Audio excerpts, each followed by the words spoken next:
You watched as I presented Devi Durga, dispeller of lust for material prosperity and mere sensual pleasures.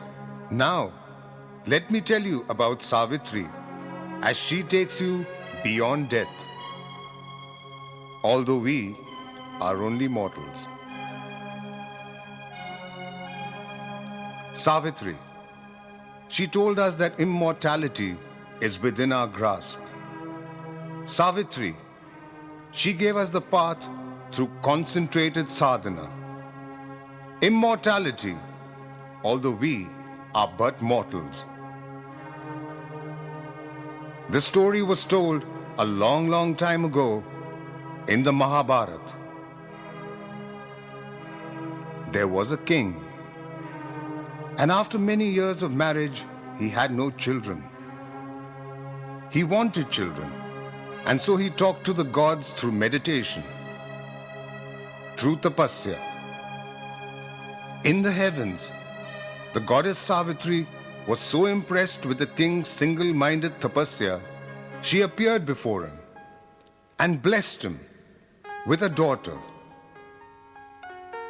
With the grace of Savitri, the king and queen had a daughter. She was beautiful beyond belief, and her intelligence was overpowering. And in recognition of the God who made it possible, they named her Savitri. Savitri grew to become even more beautiful, even more intelligent. She radiated a divine harmony. The finest princes in the land were drawn to her, but were overawed by her. They wanted to be with her, but were afraid to marry her. The king, in his wisdom, finally asked Savitri to find her own soulmate, her own husband. Come with me. Come on a search across the land. Come with me as she stopped one day in a forest. And there Savitri first saw Satyavan. Satyavan, son of a king defeated in battle. Son of a king who had to take refuge in a forest. Savitri and Satyavan, he was the man she wanted to marry. But when she told her father about her decision, the celestial sage Narad was present. Come, listen to me as I tell you what happened. Narad said, Satyavan is the perfect choice. But Narad, with his divine insight, also said, in exactly 1 year, he will die. Everyone said, don't marry him. Savitri said, you only choose a man and a marriage once in your life. Everyone said, search for another man.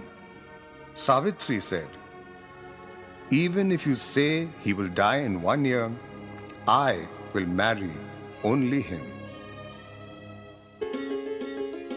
As Savitri wished, she was married to Satyavan. They lived in the forest.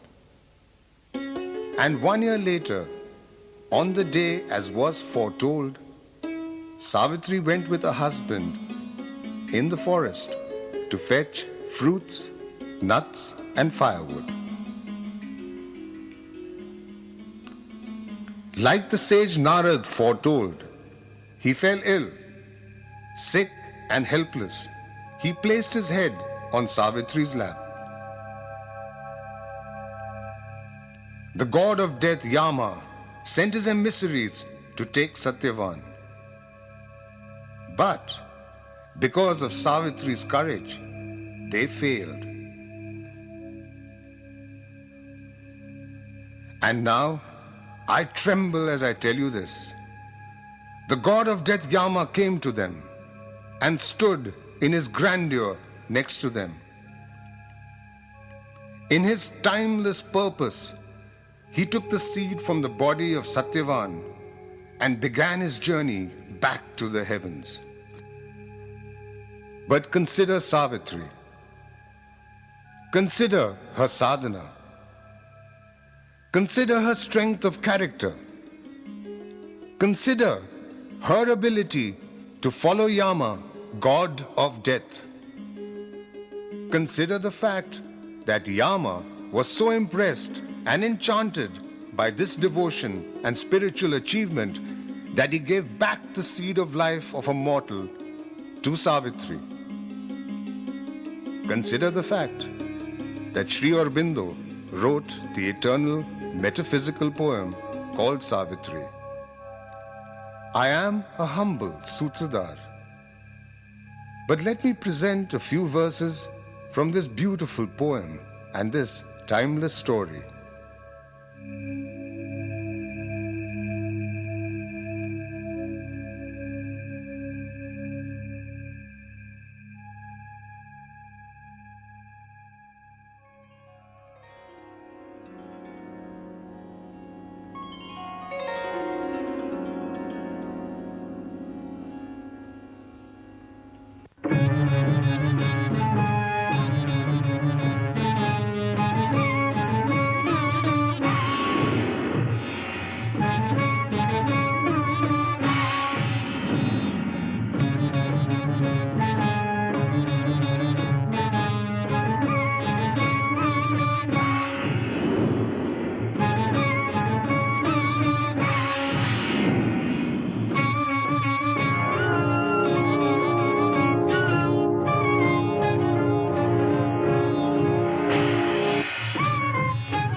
She knew that visible death was standing there, and Satyavan had passed from her embrace.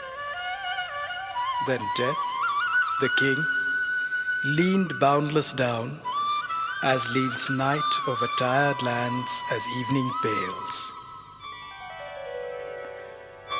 She rose and stood gathered in lonely strength.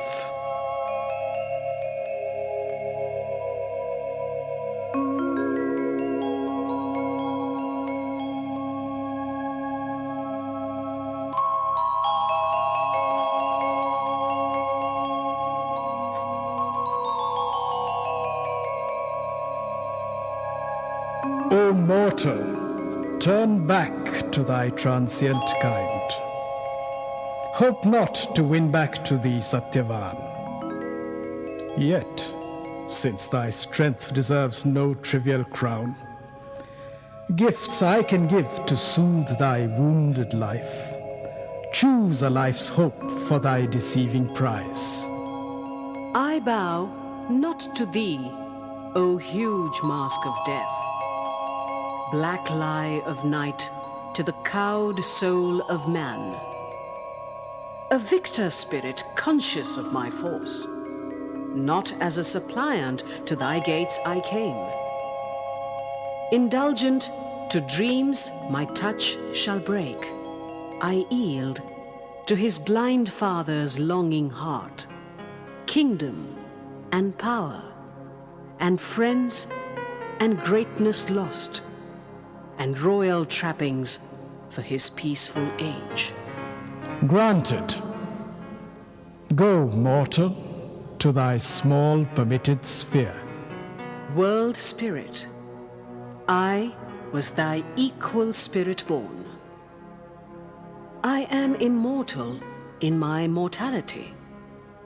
Out of thy shadow, give me back again into earth's flowering spaces, Satyavan. What is thy hope? To what dost thou aspire? Love in me knows the truth all changing masks. I know that knowledge is a vast embrace. I know that every being is myself. In every heart is hidden the myriad one. I hear the murmur of the cosmic voice. I know my coming was a wave from God. A bright hallucination are thy thoughts, a prisoner held by a spiritual cord. O death, I have triumphed over thee within. I quiver no more with the assault of grief. A mighty calmness, seated deep within, has occupied my body and my sense. My will is greater than thy law, O death. My love is stronger than the bonds of fate. Give me back Satyavan, my only lord. Thy thoughts are vacant to my soul that feels the deep eternal truth in transient things.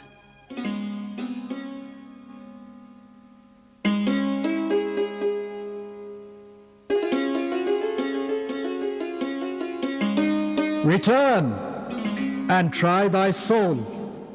Thy energy, Lord, to seize on man and woman, to take all things and creatures in their grief, and gather them into a mother's arms. Thy embrace, which rends the living knot of pain. Thy joy, O Lord, in which all creatures breathe. Thy magic flowing waters of deep love. Thy sweetness, give to me for earth and men. O beautiful body of the incarnate Word, thy thoughts are mine. I have spoken with thy voice. My will is thine. What thou hast chosen, I choose. All thou hast asked, I give to earth and man.